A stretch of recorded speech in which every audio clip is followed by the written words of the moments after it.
Welcome back to another episode of Mommy and Me. I am Brii Renee, and I am Miss Renee.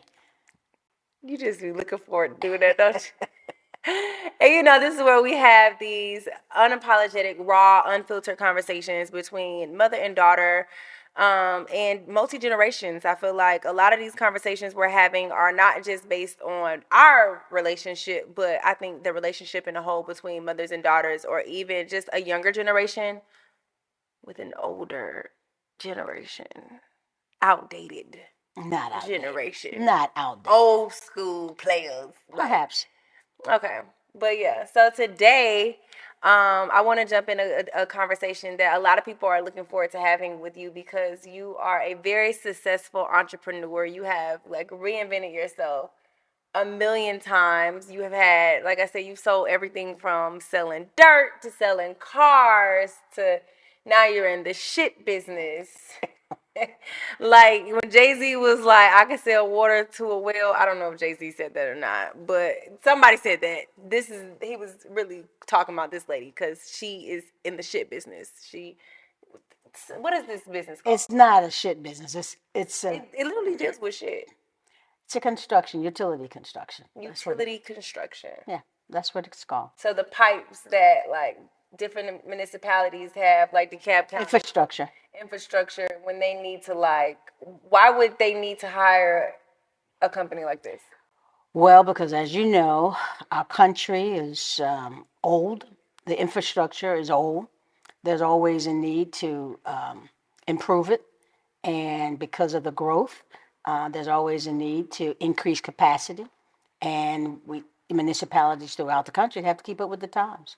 No, so this is like a unique like type of business. How did you even find out about this? It's not so well. It is unique in a sense that not a lot of African Americans are engaged in it, but you know, um, folks have been doing it for years. I know, but like, how do you? That's what I'm saying, because it's a business that not a lot of Black people know about. Right. Like, how does a Black person or a Black woman like yourself find out about these different opportunities, stuff like this?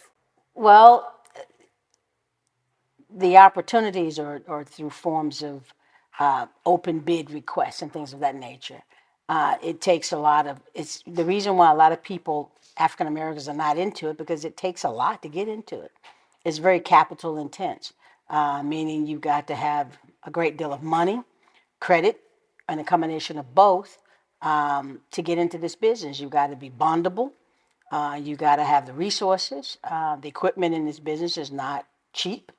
Some people do just limited aspect of this business. Some people do what's called only the dig side. That means to dig the pipe up, replacing the pipe. Well, some people do what they call the televising of that side of the business. That means you're just you're actually using what's called a closed circuit television system to inspect the pipe. So some companies just do the inspection. Some people do just the rehab. That means replacing, repairing, building, and it even goes to the extent of design and building. Okay, so what I'm trying to figure out is how did your Black self find out about this? This is not what you always did. You are a police. She was a City of Atlanta police officer, and then went to being a attorney. Mm-hmm. You went to law school and then became a City of Atlanta attorney. Mm-hmm. So this is not your typical field. So like, how did you even find out about this? I stumbled into it because of a friend of mine he was in the utility construction business and he was looking for somebody to come in and help him out. So I went to help him out in his business. Unfortunately, things were not good at the time. He was going out of business and there was nothing I could do to save his business. But he and I partnered along the way to do some other projects together. And it just, for me, it took off from there. I met a young man who works for me. He is now my president of operation. He and I met. I call him like my work husband. He and I met. He and I talked. We talked about opportunities. I thought it was a good fit, and I ran with it. I did have to go back and get some more education. I had to go back and get my I had to go back and get certifications and things of that nature. And that took years to do. It just wasn't something I was able to just walk into overnight. After getting certain certifications and getting certain licenses, I then began to grow and build a business. And that's what I've done.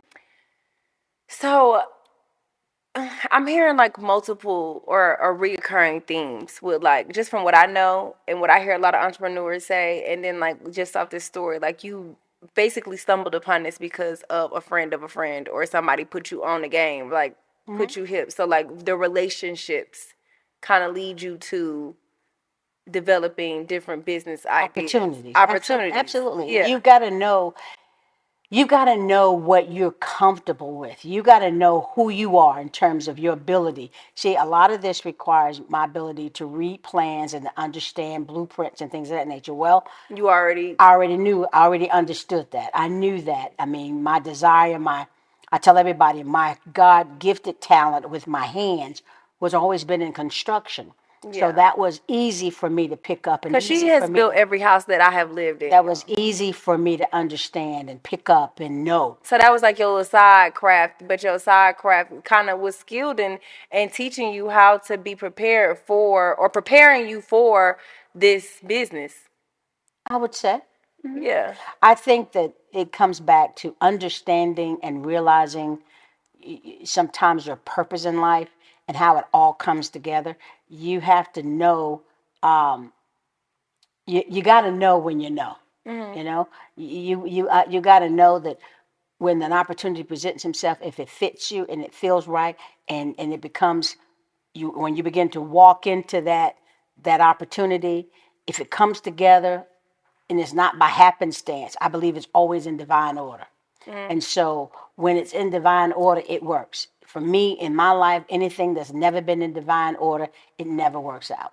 It has never How do worked you know out. when something's in divine order, though? Because when you're met with challenges and those challenges are defeated and they're defeated effortlessly, Yeah. then you know that's God in the midst. God is opening those doors and putting those people in your place, putting your people in places to make things happen for you. You see, a lot of times, and I give you an example.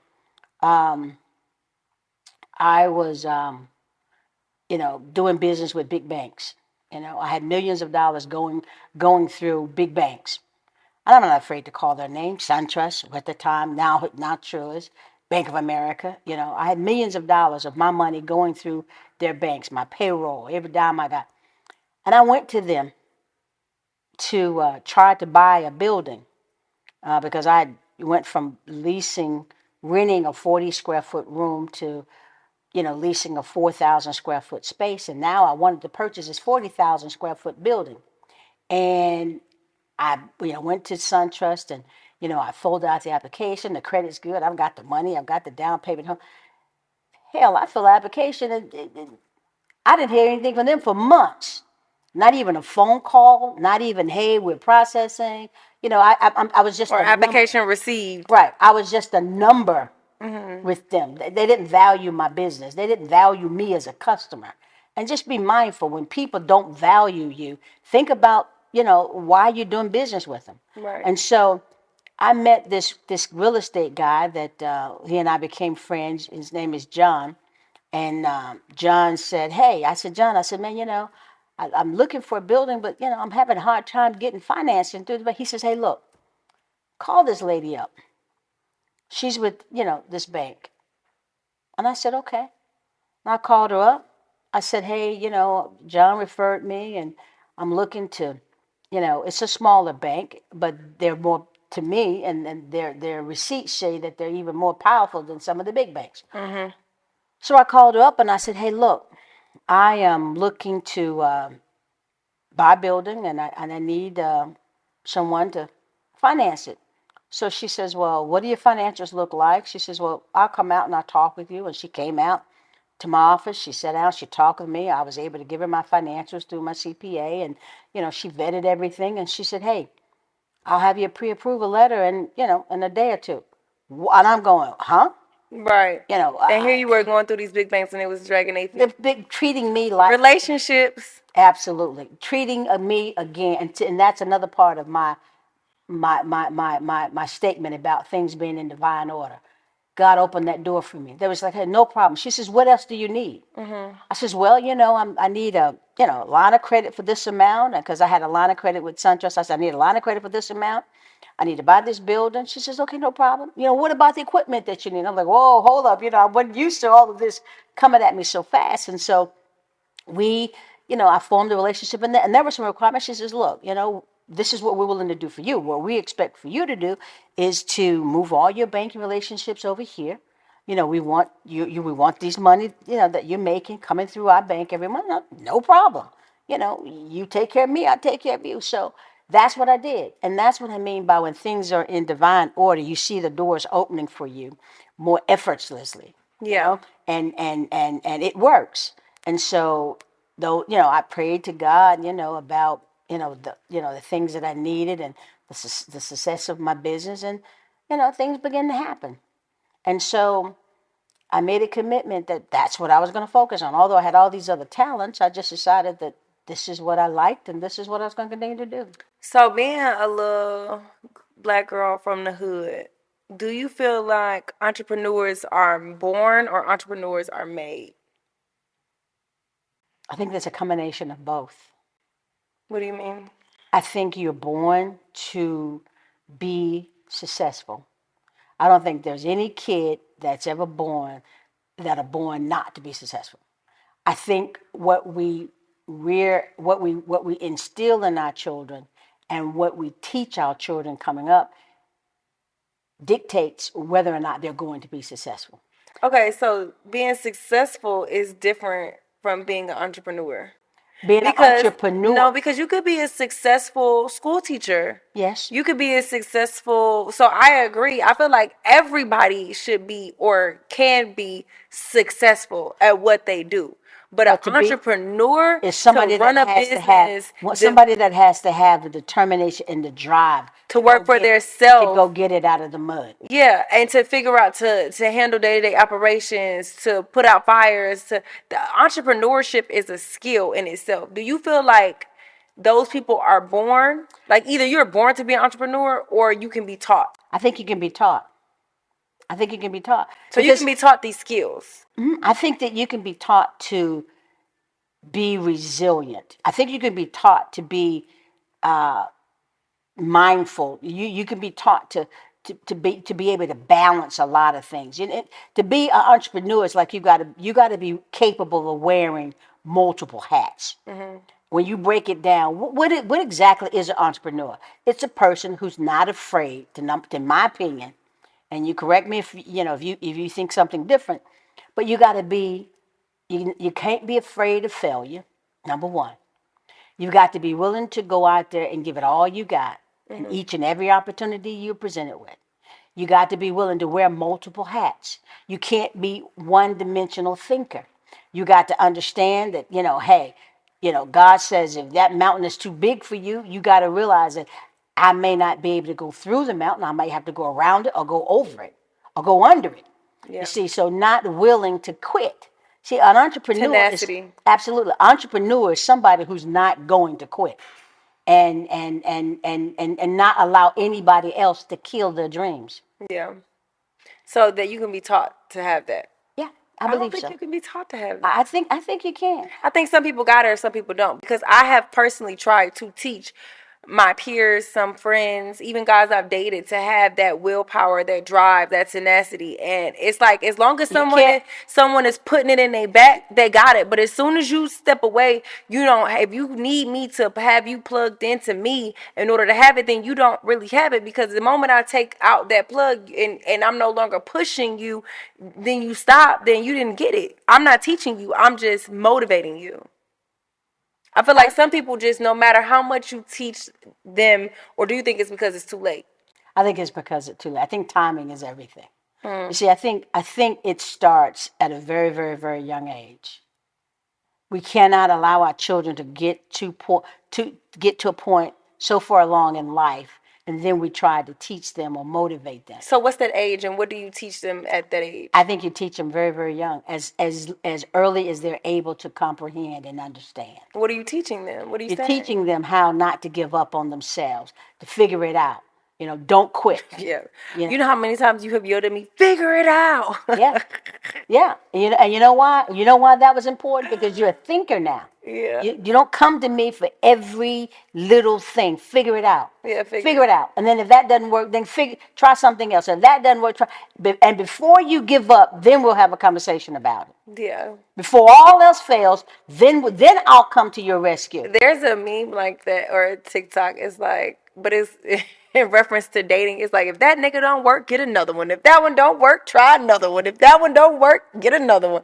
But it's just like you saying, figure it out. If that idea don't work, try Figure another it one. out. Figure it out. If that idea don't work, Figure try it another out. one. Because you know what that stems from? And I have to go back to my mama. My mama set me down one time when I had disappointed myself more so than anybody else. And I say this, and I want this to be an important message to all those that think that you got to have a stellar education, or you got to come from a family with money, or you got to have this, or you got to have that type of background in order to be successful. Bullshit. Bullshit. My mother was poor. She worked, and sometimes 2 and 3 jobs to put food on the table. We lived in the projects. There was no. My father was. I knew he was, but he wasn't around. He didn't pay child support. So everything I got from mama. But the point I'm making is, mama used to tell me very early on that, and we had this conversation, like I said, when I was at a very pivotal point in my life. I was in the 8th grade, supposed to go to the ninth, but I got kept back for hanging out with my girlfriends, not doing what it is I was supposed to do in school. And so that summer came around, and I had to come clean with my mama because I wasn't going to go to the ninth grade that year. And I was so disappointed in myself. I was scared to death because I just knew mom was going to kill me. I missed going to the ninth grade, probably about 10 credit hours. And I cried. I sat down and I told mom, I said, because I always tried to talk, have a conversation with my mom. And I said, look, mama, I got something to tell you. And I began to tell her that I wasn't going to the ninth grade. And I began to cry. And I was so heartbroken and I was so disappointed. And I told her that, I didn't get kept back because I was dumb. I didn't get kept back because I didn't know, what to do. I didn't get kept back because I wasn't capable. I got kept back because, I was hanging out with the wrong crowd. We were skipping school together, doing things we shouldn't have been doing at that age, but I was doing them. I was with the wrong crowd. So, and the right before, well, I knew that I was in trouble in the second semester because me and my girlfriends had fallen out. So by the beginning of the third semester, I had my oldest brother, to transfer me to my school that I graduated from, Price High. And so I then began to get my act together, but still, when the summer came, I was 10 hours short. So I told mama, what was going on and that I wasn't going to make it to the ninth grade. And she was totally different from what I expected her to be. My mama was like a warden, no nonsense, and she ran a tight ship. And I set her down. She was getting ready. She was doing my hair in the kitchen that day, and I was talking to her, and I was scared to death because I knew once I told this and I came clean, I was going to be getting up off the floor. But to my surprise, she sat down with me, and this is part of what she told me. She says, the world is so big. There are so many things out there that you can do and you're capable of doing. All you got to do is put your mind to it. Mm-hmm. All you have to do is make a choice to do it. Don't let your environment and the people that you've been hanging around with dictate who you are, dictate your future. Believe in yourself, trust your judgment to do the right thing. And that conversation, we talked for a long time. And believe it or not, I wasn't, I was able to keep all my teeth. I didn't find myself getting up off the floor, and I cried. I was so heartbroken to have to tell my mother that I was just, I couldn't believe it. That did more damage to me than anything I could think of in growing up as a kid. But that conversation But stuck that with you. conversation stuck with me because I made my mother a promise. And my mama said, baby, she says, listen, the worst thing in this world I want you to do is to, not have an education and to find yourself in a cycle where you're living in the projects and your children are having to come into the projects, and it just goes on and on and on. She explained to me. She says, we're here because they tore down our apartment complex, and they didn't give me enough notice to find us someplace else to be. But this is not where I want you to end up for the rest of your life. That conversation stuck with me. And I made my mother a promise right then and there. Mama, I'm going to do something. I'm going to make something of myself. You don't have to worry. I'm going to graduate. And I did. I graduated on time, and I graduated with more credit hours than I needed. And so that turned my thinking and my process around. And so I stopped hanging out with the girls that wasn't doing anything. And little did I know, every last one of them end up dropping out of school, having babies, and guess what? Living In them same in the same projects. projects, having their kids in them same projects. And so going back to what you asked, it's all in what you teach your children. It's all in what you instill in them to go out and get it. And that's what I did. So, what are some things you wish you had known? Like, of course, when you, like you say, when you started out, you didn't know you were being an entrepreneur. When you No. were starting your businesses, your side A hustles. lot of things I found out on my own because my mother didn't know. You didn't get to understand. Coming and growing up in African American families, a lot of things. People are the first to go to Right. college, the first to own a Our business. generations just Yeah, didn't know. I Some know. some of them knew. Some of them were fortunate enough. Some of them were exposed.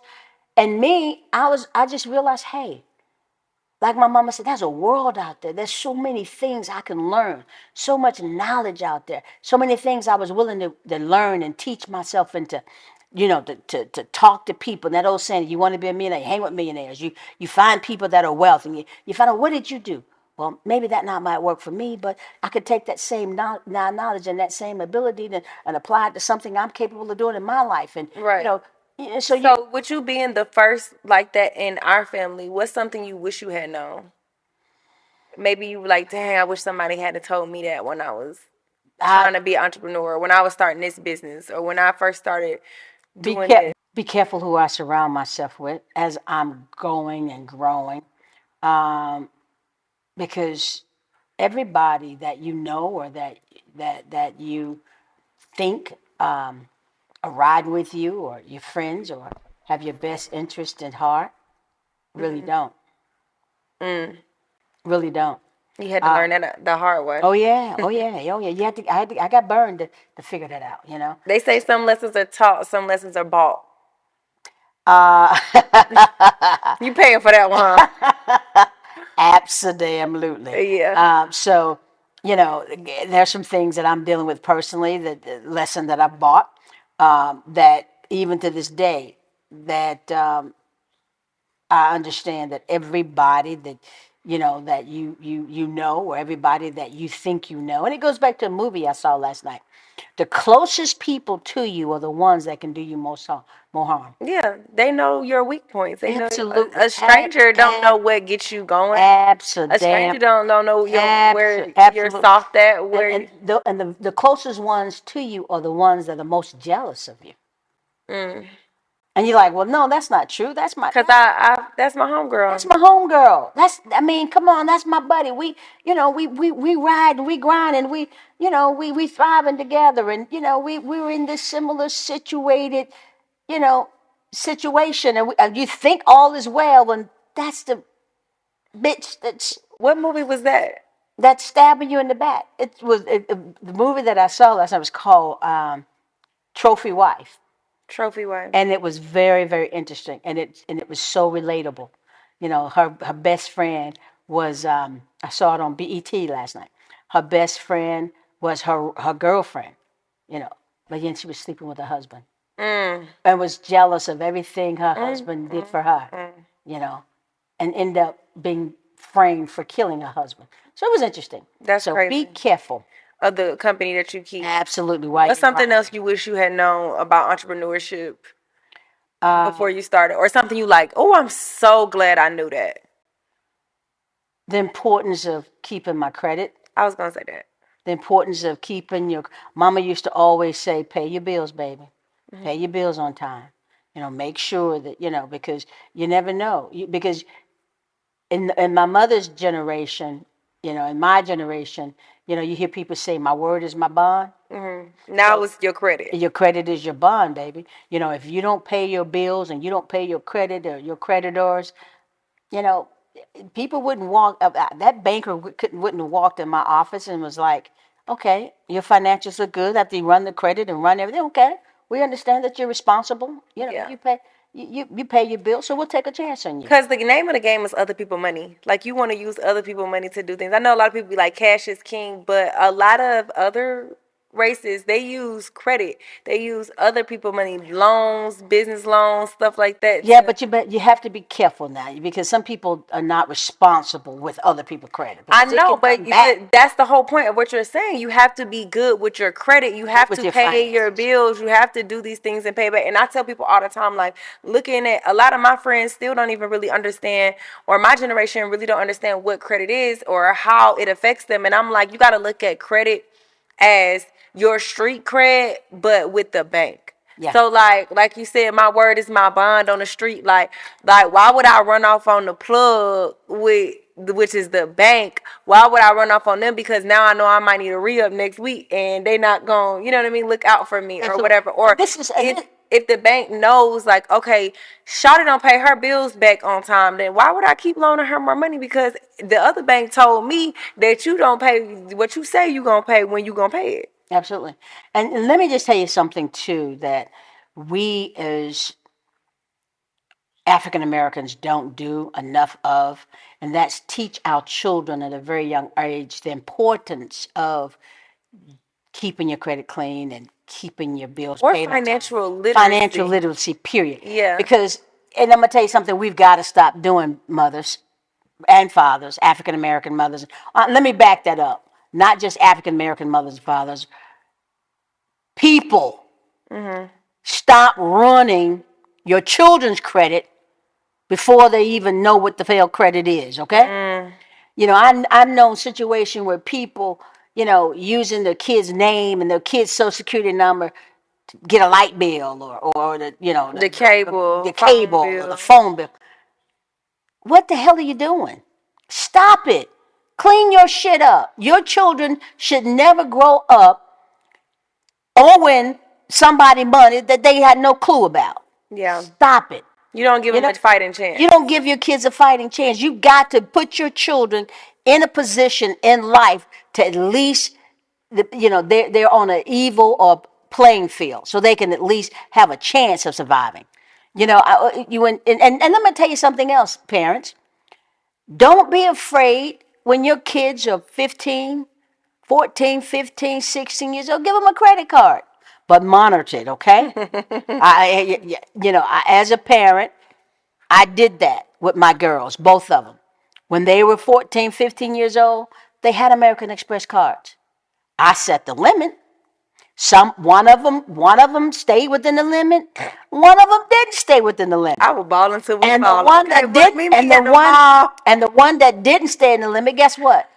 Her privileges were revoked until she was able to get it together. Well, I will say good parenting as well. Like, you took my card away, so I physically could not use it, but she did keep me on her American Express as an authorized user. So now I still have American Express, and they say, because I've been an authorized user for so long, my credit history with them is like 16, 17 years old. Right. Because I've been on there. So I feel like that was great parenting. So that means that Even when you were able to get your own credit with American Express, you were already established. Yeah. The average 20-year-old or 21-year-old can't do that unless you give them a fighting chance. But I pay my American Express on time. Her own American Express on time now. Because every month. When she was on my account, of course, I was responsible for paying the bills. And, of course, I paid them on time. But when I say to my 14-year-old daughter that, hey, your limit is $400 a month, and I get a bill where you done spent $700 a month, guess what? you won't get no money for the But you next know, month. $700 got you a lot back then. I'm talking about a couple pairs of shoes and Hey, but everything. you won't get it that much because Yeah. I wasn't playing. Just like the cell phone bills. You know, parents, same thing. My kids were young. They said, well, what's the right age? I don't know. Whatever the right age feels for you may not be the feel for me. But I felt like having girls, I needed to be able to get in touch with my girls, or they needed to be able to get in touch with me anytime, any place, anywhere. So I never wanted to have any problems. So my I think kids I got got my first cell phone in probably like the third or fourth grade. right, and I gave them cell phones But so it that they was this was back when you had to buy minutes, so it wasn't like unlimited. Like I could just right. It call wasn't any. unlimited because Yeah. her phone eventually got taken. But I take that back. Both of their phones eventually got taken because they didn't, stick with the rules in terms of being, within their minutes. So when their phone bills got to be, Oh, these kids now will never know the five, struggle no, of having to wait till 9 to call your friends. What? Because it used to be free after 9. They don't even know. no, they But don't know anything anyways, about that. so back to like the financial literacy part. Like, of course, you did little things like giving us a credit card. But like, what are some ways you can teach parents out there can teach their Parents, children financial literacy early on? Because I will tell you one thing that I remember early on that I really do feel like helped to shape me. So even when Nana was like paying bills and stuff like that, she always, this is back when they had checks. You used to have to write out checks to pay the bills. So she would show me, okay, this is Georgia Power, and I learned how to write a check out. So write this check to Georgia Power for this month's bill. So I would see the bills, even though it's not my money, but I'm writing the checks out. I knew how to write a check early on, even though we don't even use checks anymore. We got debit cards and stuff. I still write checks in some cases. Well, you're an ancient. That's Well, ancient. That's sorry. old school. Well, Like you might as well have the stone and the thing hitting into the stone. I might as well, but I still A write checks. chisel. I still write checks from Okay. time to time. Well, anyways, But I would write checks. I would write the bills. And doing that and seeing the bills every month, I kind of noticed like, oh wait, the light bill going up. Or we need to cut the lights out. Like it helped me be mindful of the bills at an early age. So sitting down with your kids and showing them what the bills are, not necessarily making it their responsibility, but just educating them or teaching them how to pay bills made it a lot less intimidating when I moved out at 18 and had to pay my own bills. I absolutely. understood that, oh, if you don't pay it by this day, it will go up, or they will give you a penalty, It's gonna get cut off. or it's gonna get It's cut gonna off. get this, and so that's what I used to do for you and your sister. I literally sometimes parents you got to get real with your children. You got to sit them down, and I made my daughter come up with a budget. I said, okay, you think you can survive in this world? Let's figure it out without an education. How much do you think a nice apartment costs? Make her write that down. How much do you think the light's going to cost? Make them write that down. We went down through this whole litany of all just the bare Like I responsibilities. need my nails done. I need my hair Yeah, done. and make them go through the whole budget, okay, of responsibility, just the minimum, and let them see the expenses. Let them see how much things cost, and then tell them, and then show them. Okay, now if you get a job at McDonald's, Burger King, Waffle House, Target, TJ Maxx, wherever, making, let's say, 15. $15 an Now hour it's 15. now, Yeah. because back then it was probably 7, 8. maybe not even 7 or 8, maybe $5, $6 an hour. Jesus. Let them see how much money they were going to make at that rate. Then let them see how much it was going to cost to live at that rate, and get them to understand that the two just didn't add up. Because it's just not going to add up unless they take it a step further. Go out, get an education, or come up with some way legally to supplement their income. And for me, I was never afraid to work 2 and 3 jobs to do it. But you've got to show your children at a very young age that living ain't free. Yeah. Living This is is how not free. expensive it is. It is expensive. Not to mention, this one always wanted 100. Back then, it was $100 Jordans, $150 I pair of wish Jordans. Jordans was on the $100. Man, what? And But then remember, you used to get two for 85 with back then Jordans were $100, and right. that was a lot. But now Jordans are what? I don't even know. Probably like Three, $200. two, two, two to Maybe like $300. $300. You know, so Maybe like $275. I don't know. I right. can still got my old ones. You better So keep them you clean. got to teach children that first of all, people have to work for money. You know, you got responsibility. It's just not going to fall out the sky. Do you feel like you should make your child get a job?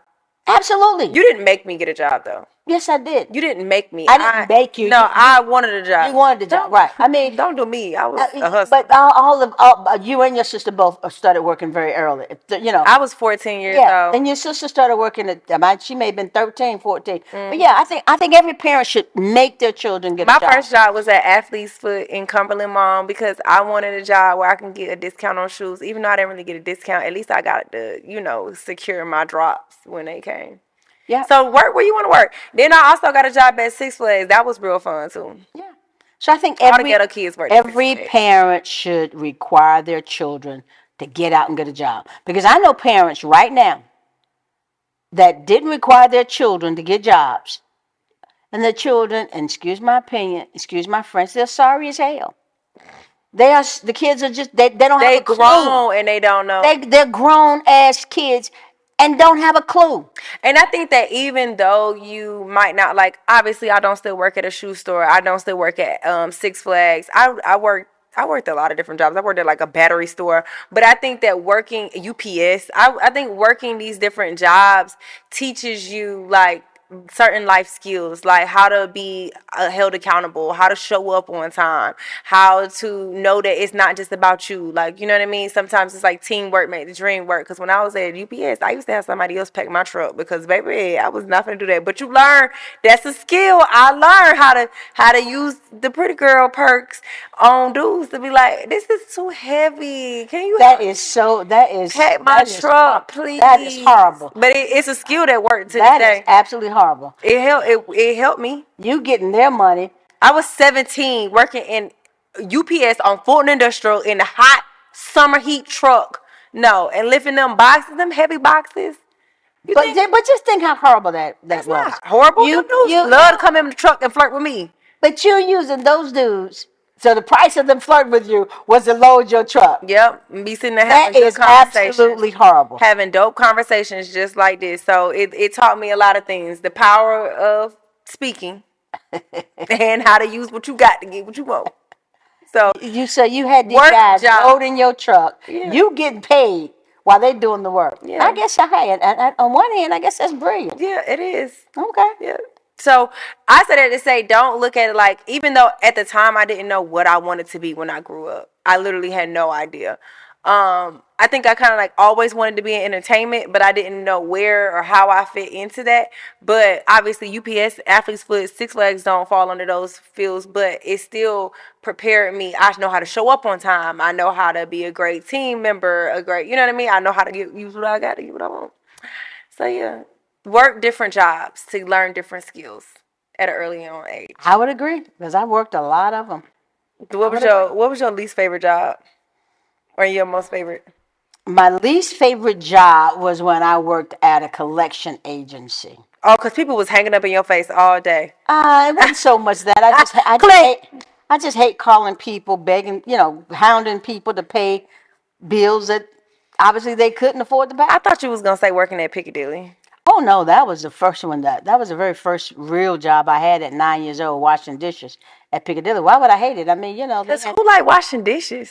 I didn't care at the time. I was. You was 9, yeah. I was making 40, 50, 60 cents an hour. I didn't care. That's slavery. Hey, back then it was a 50 cents. I think maybe 60 cents. It was minimum wage. Oh wow, 60 cents. It was minimum wage. I mean, when I think this country ought to be ashamed of themselves that it costs 60 cents minimum wage. But that back then, those were the times. That should have never been minimum wage. I That's slavery. Maybe. I think people in prison. I was happy to have it back then in those times.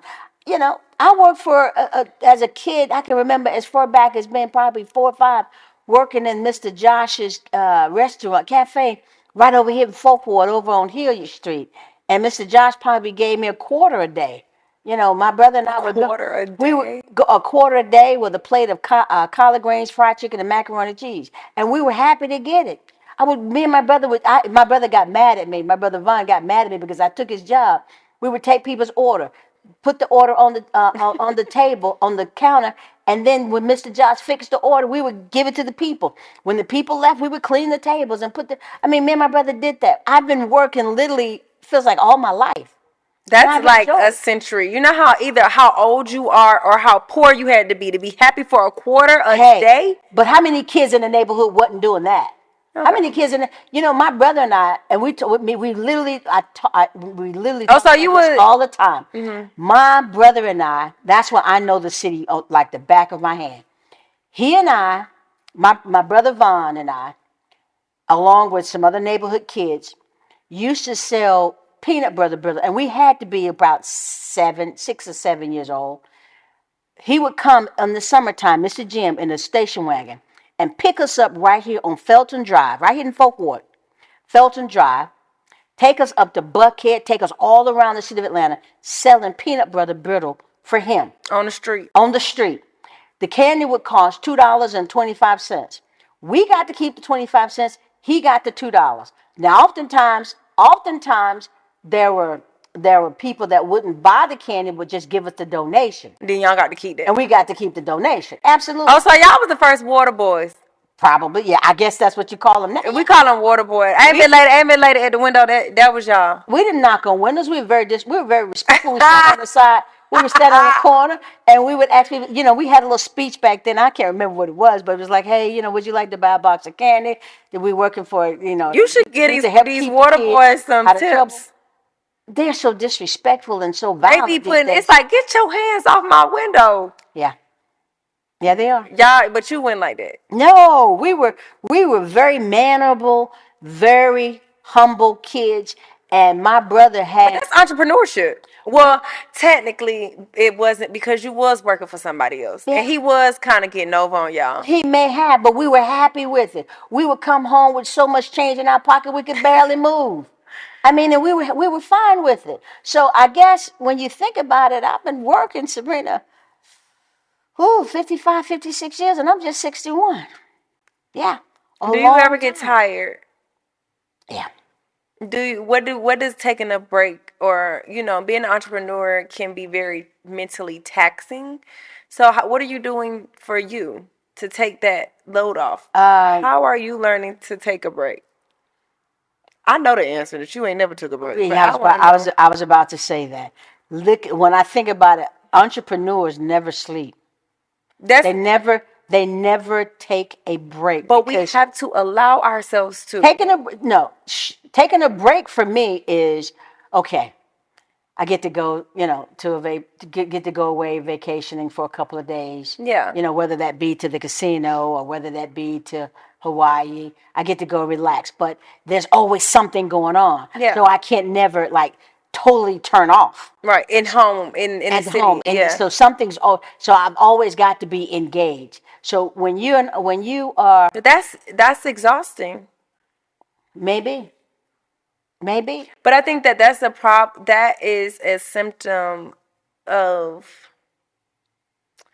we're never settling. never settling. Yes, and I think because you're from that generation of I'm gonna make a way, I'm gonna find a way, and this is the only way I have, and my back is against the wall type of thing. But now I'm a part of the generation where we realize like, hey, life doesn't have to be that way. It can be whatever you create it to be. So I think that now my generation is learning that entrepreneurship can be very rewarding, but we can also take the time and make the time to turn off. Like I want to be an entrepreneur, but I want to go home and spend time with my kids when I have them. I want to be able to unplug at a certain Well, time. you do. I mean, I want I to. was at home with you guys. No, she wasn't. Yes, I was. I was at home with you guys. Seeing about you, being the mama, No, doing you this. weren't present. I was present. I was Okay. present. You may think I should have been Being more present. physically there, but your mind being somewhere else. Okay, then I may have been guilty of that, but still, Yeah, that's you what I know, mean. You weren't mentally present. I had to do what I needed to do to survive. I know, but and I'm not faulting you for that. I'm just saying that now, because times have evolved, entrepreneurship has evolved, careers The have world has evolved, the changed. world has changed drastically. And so what I'm trying to give you now is some of what we have. It's like, hey, baby girl, you don't got to stress 24 hours. There's a new way of doing The things. world don't even deserve 24 of your whole hours out the day. I agree. Why would the world deserve that? I The agree. world can get what I But got. Some days the world don't get none. yeah, that's true. I agree, and that's okay. I might not leave my house today. And that's okay, and that's fine. Yeah. I don't think anything's wrong with that. I know, but I just think that I lived a life where that I didn't have that option. In my generation, that wasn't an option because the world has evolved so much and so differently, and so the dreams that I was chasing, I only knew how to chase them, a particular way. And so now you guys have come along and you figured out how to make money doing this. You figured out how to be successful doing that. You figured out how to do this, and so it's like, wow, you guys are making some of the things you tell me. I was like, wow, you guys really, people really pay to see that. Like people, on TikTok saying stupid stuff and doing stupid things. And I'm like, they're getting paid to do that. Yeah. I mean, so all this is new to me. And making this money from the comfort of their home, and can make a 1 minute video, and then that 1 minute video makes them 3-4 times their monthly expenses. I was telling a good dear friend of mine the other day, Wally Kareem. We were police officers together, and he and I have been friends for, I guess, over 30 plus years before you were born.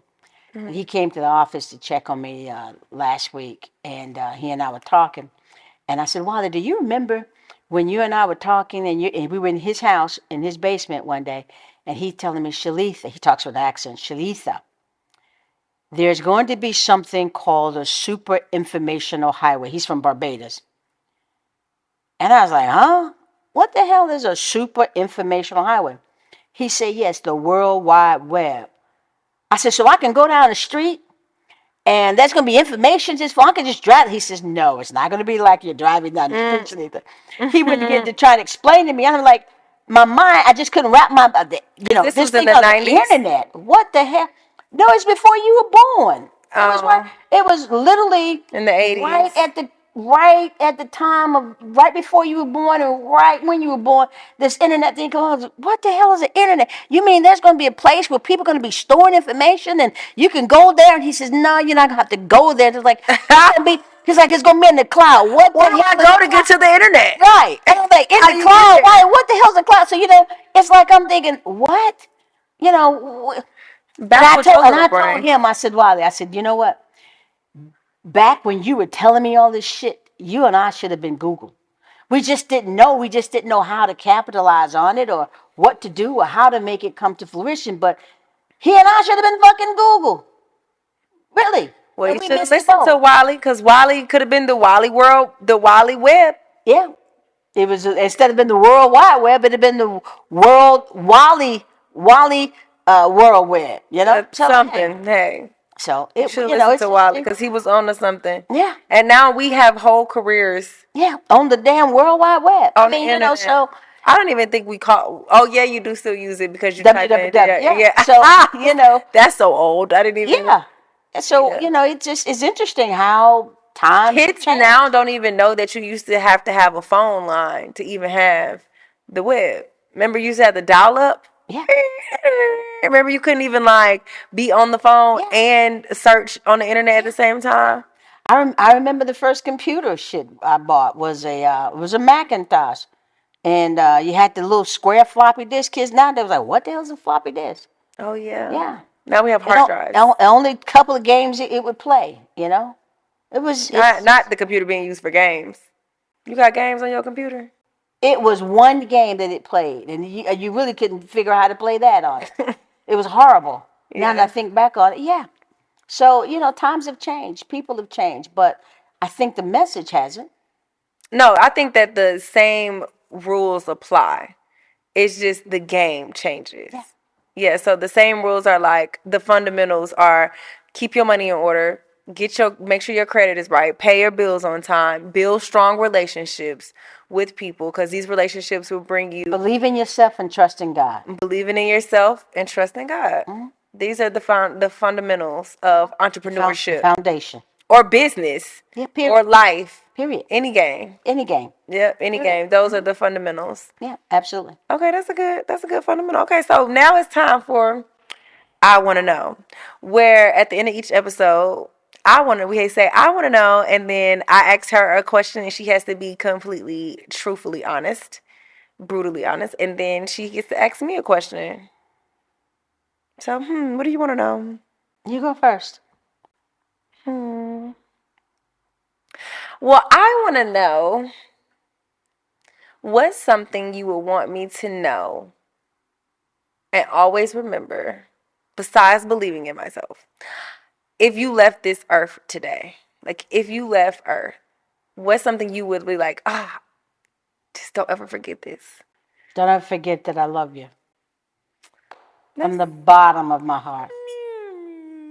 No, just playing. No, I mean, don't think some people grow up. I know you love me. Yeah, don't ever forget that. And How all that I've much? done, and all that I've done and I've strived to do in this world is to be the best person, best mother that I knew how. Okay, I'll give you that. Okay, same question to you. If I was to leave, what would you want to know? What would you want me to know? Oh, what would I want you to know? Um, that even though I give you a lot of slack and I've raised a lot of hell and we've had our turmoil and you get on my nerves and you do stress me out and the list goes on. Baby, that list can be reciprocated. Very easy. Even though I have, and I used to say that growing up in your house was like growing up in hell and you were the warden and all those things. But you are honestly the greatest gift that God has ever given me. I am so, so blessed to have a mother that loved me, that cared, that was mindful, attentive to a lot of things that a lot of other parents weren't, and that also didn't give up. Like, I know I give you a lot of slack on how much you were a hustler and how much you did pour yourself into your career while I was growing up. But I really appreciate the fact that you didn't lose yourself in motherhood.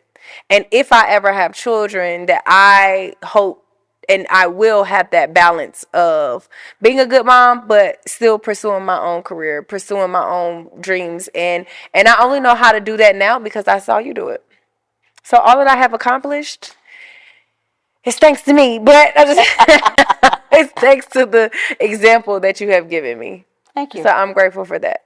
My mother once told me that you, as a parent, you never know whether you got it right or wrong until your kids actually are grown and you can sit back and see, well, I must have done something right. Yeah, you did it pretty good with me, huh?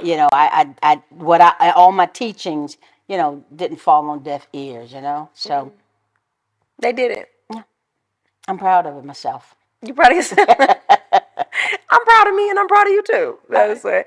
All right, y'all. Thanks for watching another episode of Mommy and Me. Please don't forget to like, comment, subscribe. You can catch these each and every Monday dropping on YouTube. Let us know any questions, topics, things you want us to discuss below so we can get those in rotation and answering them for you. Signing out, it is Brii Renee straight from the A. And I am Miss Renee. Miss Renee. See you guys next Monday.